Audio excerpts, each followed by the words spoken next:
Are there any laborers here? Hardworking people? You know, when I think of Liuna, I learned of this union.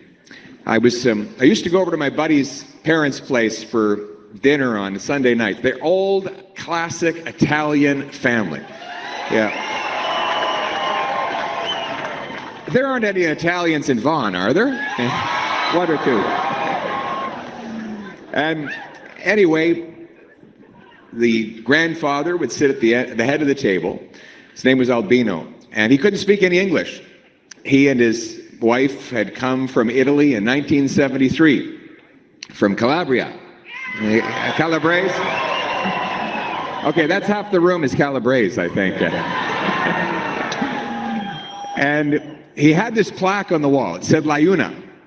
And the only time I ever heard him utter an English word is I pointed up at that and I said, "What is it?" And I didn't know at the time. This is about 20 years ago. And he said, "Pension." That was his pension.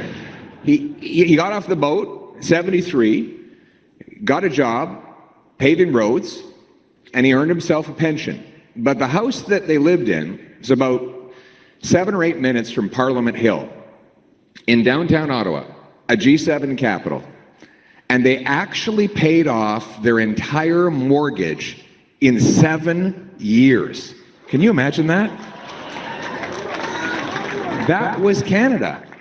That was Canada back in the 70s and 80s and even 90s and even the 2000s. As Anna just told you the story about how she was able to afford a home independently, having a decent job, out of school, from a modest background.